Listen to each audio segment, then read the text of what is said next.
अच्छा, अब हमने टॉपिक क्या देखना है, गिटहब। और गिटहब पे हम पुश पुल करना हमने देख लिया था कि कोड आपका कैसे पुश कर सकते हैं, नई ब्रांच कैसे बनाते हैं, सॉरी एक नई रेपो किस तरह बनाई जाती है और आपको अपना वहाँ पे कोड किस तरह रखते हैं। तो ये सारी चीज़ों का भी एक दफ़ा रिकैप कर लेते हैं और फिर एडवांस कुछ चीज़ें पढ़ लेते हैं जिसमें आप ब्रांचेस वगैरह बनाओगे और फिर उसमें कोड कैसे किसी ब्रांच में लाया जाता है और उसको मेंटेन किया जाता है और मर्ज वगैरह जो करते हैं। तो सबसे पहले तो भाई आपने आ जाना है कहाँ पर, गिटहब पर। पहली बार काम कर रहे हो गिटहब पे तो गिटहब का अकाउंट बनाओ और हम काम करेंगे किस पे, CLI पे। CLI क्या होता है, कमांड लाइंस पे काम करेंगे। तो उसके लिए आप लोगों को डाउनलोड करना पड़ेगा गिट अपने पास। गिट और गिटहब पे क्या फ़र्क होता है बता चुका हूँ।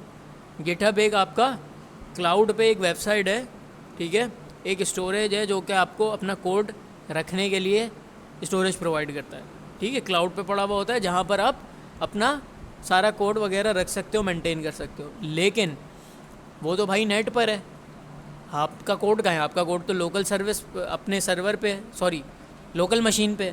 तो आपने अपनी मशीन से गिटहब तक कोड ट्रांसफ़र करना है, ठीक है। एक शहर से दूसरे शहर सामान ट्रांसफ़र करना हो तो क्या होता है, बीच में आप एक ट्रांसपोर्ट का मीडियम यूज़ करते हो।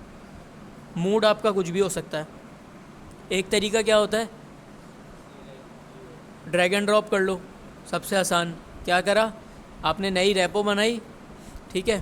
पहले आते हैं रेपो वगैरह क्रिएट करते हैं। सबसे पहले हमने बात करी क्या कि आपने क्या करना है, गिटहब पे अपना अकाउंट बनाना है, गिट डाउनलोड करना है अपने पास। डाउनलोड करके विंडोज़ के लिए कर रहे हो तो विंडोज़ के लिए, लिनक्स या मैक के लिए करना है तो यहाँ से चेंज करके उसको डाउनलोड कर लो। गिट हमारे पास करता क्या है, बेसिकली हमारे पास ट्रांसपोर्ट का काम कर रहा होता है। आपके लोकल मशीन से आपका कोड गिटहब तक लेके कौन जाता है, गिट लेके जाता है, ठीक है। गिट आपके कोड को मॉनिटर कर रहा होता है आपके लोकल सिस्टम में और वो आपको कहाँ भेज देता है, उस कोड को लेके चला जाता है गिटहब पे।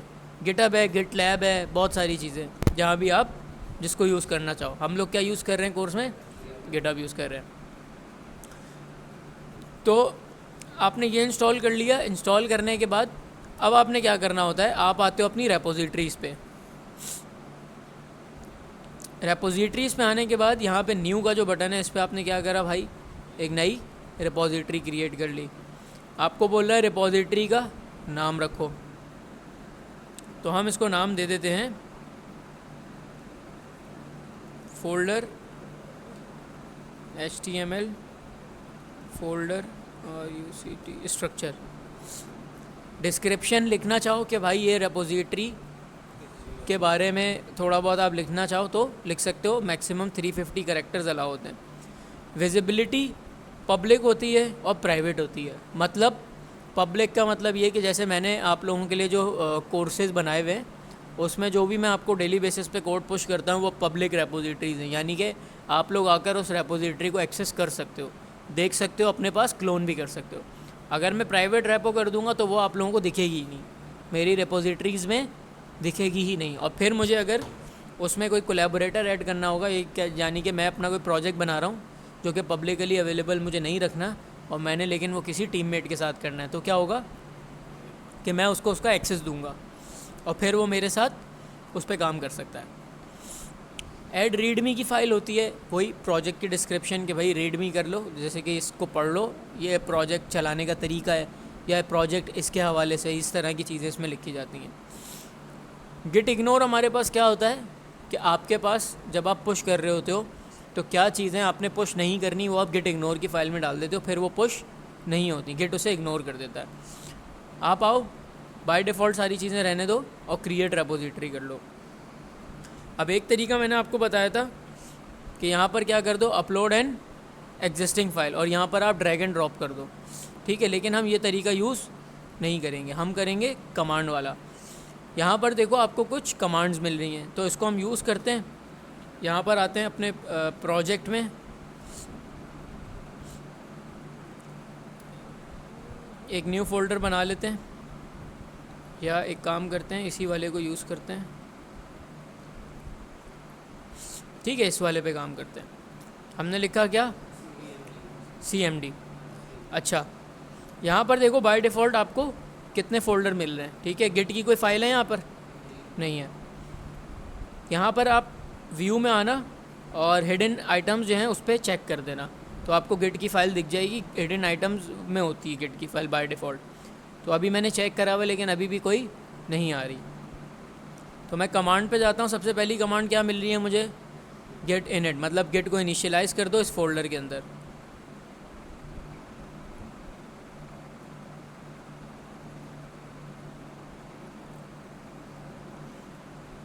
तो मैंने क्या करा, गिट इनिशियलाइज़ हो गया, यहाँ पर गिट का फ़ोल्डर बन गया, ठीक है। मतलब कि गिट हमारे पास इनिशियलाइज़ हो गया। अगली कमांड क्या है? Git add README. इसका मतलब होता है कि गिट को आपने कौन सी फाइल्स गिट में ऐड करनी है, ठीक है।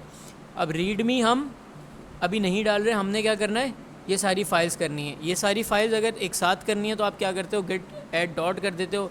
अगर कोई स्पेसिफिक फ़ोल्डर करना है तो आप उस फोल्डर का नाम देते हो। यहाँ पर मैं लिखता हूँ उससे पहले एक चीज़, गेट स्टेटस। ये क्या बोल रहा है? ऑन ब्रांच कौन सी पे है? हम मास्टर पे हैं। नो कमिट्स येट अनट्रैक्ड फाइल्स, मतलब कि आपके पास ये फाइल्स हैं लेकिन ये अनट्रैक्ड हैं, मतलब गिट इनको ट्रैक नहीं कर रहा। तो ये क्या बोल रहा है भाई? Nothing added to commit but untracked file present, use git add dot to track. इन फाइल्स को आपने ट्रैक करना है, गिट की व्यू के अंदर लाना है, तो आप क्या करो, इनको ऐड करो। यहाँ पर आते हैं, हमारे पास यहाँ क्या कमांड मिल रही है? गेट ऐड रीडमी, मतलब फ़ाइल का नाम, लेकिन हम फाइल का नाम नहीं देंगे हमने क्योंकि सारी करनी है। तो गेट ऐड स्पेस डॉट। अब दोबारा हम करते हैं क्या, फाइल्स ग्रीन हो गई, सारी फाइल्स जहाँ जितनी भी यहाँ पड़ी हुई हैं, अब ये गिट उनको क्या कर रहा है? रीड कर रहा है। मतलब गिट ने इसको स्टेज में ले आया, अपने स्टेजिंग इन्वायरमेंट में आ गई है फाइल, ठीक है। ये बोल रहा है क्या?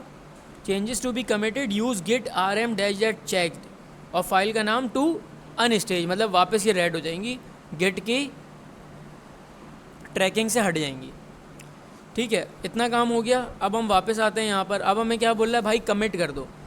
गिट कमिट -m का मतलब होता है कोई मैसेज आएगा आपका कमिट के अगेंस्ट। मतलब आप जब भी कोई कोड पुश करते हो, आप अंधाधुंध पुश नहीं करते, आप बताते हो भाई कि मैं ये कोड क्यों पुश कर रहा हूँ, ये क्या फ़ीचर है। कोई फ़ीचर हो सकता है, कोई अपडेट हो सकता है, कोई बग फिक्स हो सकता है। तो आप एक मीनिंगफुल कमिट मतलब के मैसेज लिखते हो। तो मैंने लिखा गिट कमिट -m मतलब मैसेज, और यहाँ पर मैं मैसेज कर देता हूँ क्या? HTML folder structure. HTML folder structure का कोड है ये, ठीक है। मैंने कमिट कर दिया, ठीक है। कमिट मेरा हो गया। अब मुझे क्या बोल रहा है भाई? एक ब्रांच बना लो। गेट ब्रांच क्या बना ली मैंने? मेन बना ली। मेन के नाम से एक ब्रांच बना लेता हूँ मैंने ब्रांच बना ली। अब देखो बोल रहा है git remote add origin, remote origin को ऐड कर रहा है। तुम मुझे अभी तक ये बताओ, हमने गेट को यहाँ पर CLI पे जितनी भी कमांड्स चलाई हैं, हमने कहीं ये बताया कि इस वाले URL पर तुम्हें फाइल्स को भेजना है? नहीं बताया ना भाई। जब बताओगे ही नहीं, एक बंदे को, आप डिलीवरी बॉय होता है, उसको किसी के घर का एड्रेस नहीं दोगे तो वहाँ तक पार्सल कैसे लेके जाएगा? तो ये वो तरीका है। समझो आप एक पार्सल पे एड्रेस लिख रहे हो, आप उसको बता रहे हो कहाँ कहाँ जाना है। अब देखो पाथ पढ़ो, https github.com में जाना है, सारिम बेग के अकाउंट में जाना है, और HTML फोल्डर स्ट्रक्चर की एक रेपोजिटरी है, वहाँ पर जाकर ये रखना है, ये उसका एड्रेस है। तो हमने क्या करा, इसको कमांड को कॉपी किया और यहाँ पर पेस्ट कर दिया। लास्ट कमेंट क्या बोलता है? Git push -u origin main, मतलब इसको पुश कर लो। कौन से ओरिजिन में? ओरिजिन मतलब ब्रांच, कौन से में? मेन में। तो मैंने क्या कर दिया,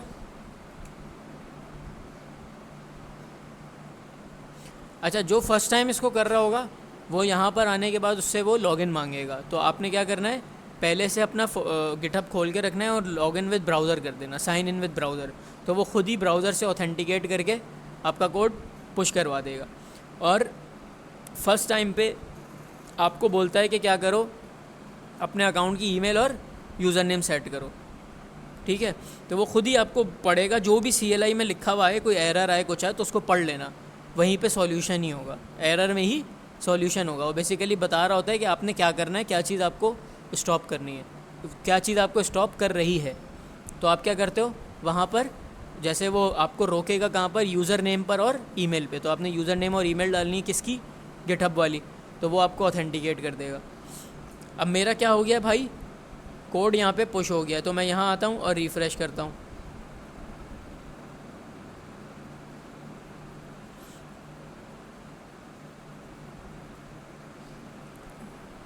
मेरे पास बन गया भाई, मेरे पास ब्रांच कितनी आ रही हैं अभी, ठीक है। अब हमारे पास हम ब्रांच की जो है कमांड निकाल लेते हैं, ब्रांच कमांड,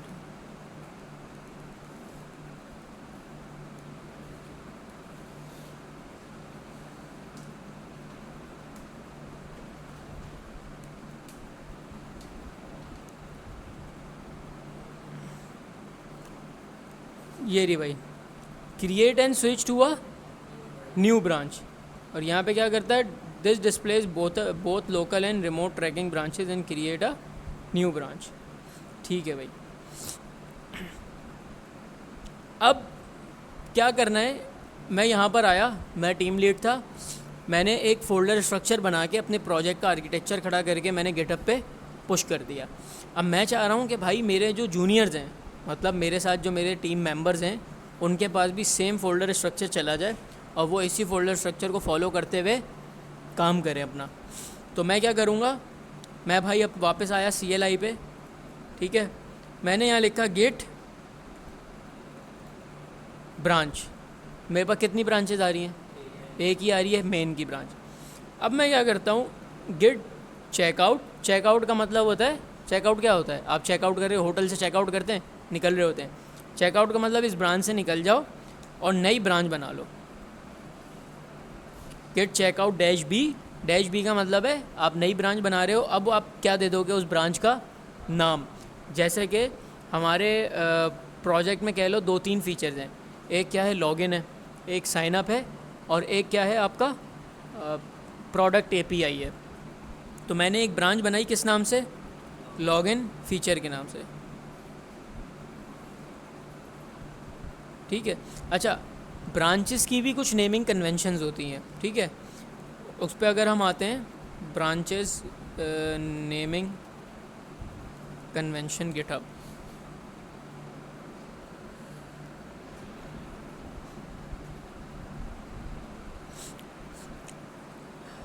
भाई क्या बोल रहा है, डिस्क्रिप्टिव एंड कंसाइज होनी चाहिए, ब्रांच का नाम should clearly identify the purpose of the branch, avoid generic names like feature 1 और बग फिक्स न्यू। बोल रहा है भाई स्पेसिफिक नाम की ब्रांच बनाओ, यूज़ प्रीफिक्स फॉर कैटेगराइजेशन।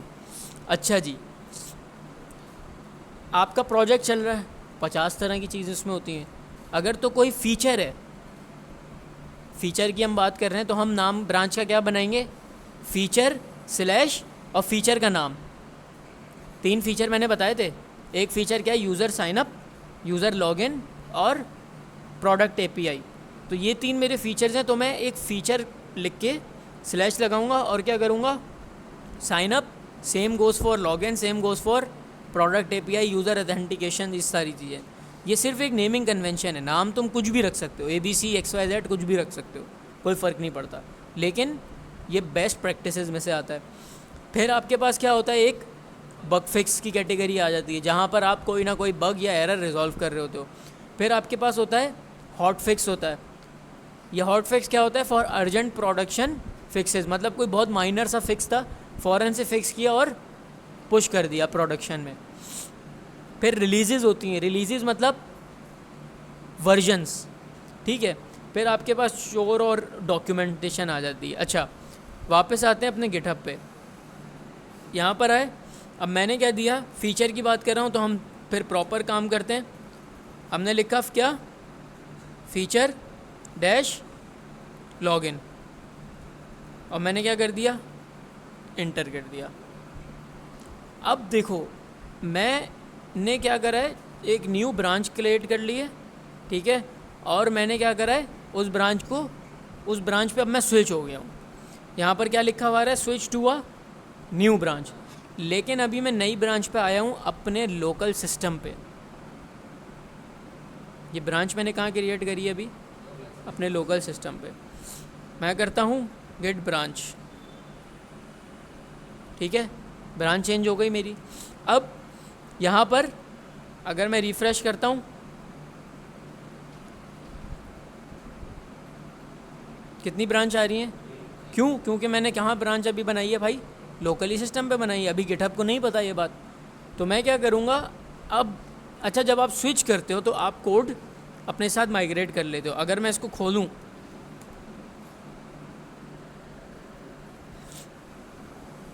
सारा कोड आ रहा है मेरे पास, मतलब सेम फाइल स्ट्रक्चर मेरे पास आ चुका है।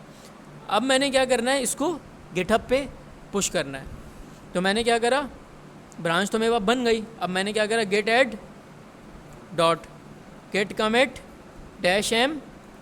अब मैं बताऊंगा यहाँ पर मैं क्या कर रहा हूँ, फीचर लॉगिन ब्रांच क्रिएटेड, ठीक है। अब मैं क्या करता हूँ, गेट पुश ओरिजिन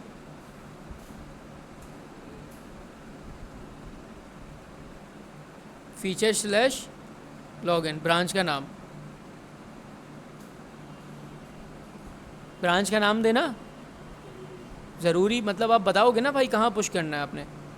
यहाँ पर आया मैं, पुश हो गया सक्सेसफुली, रिफ़्रेश किया,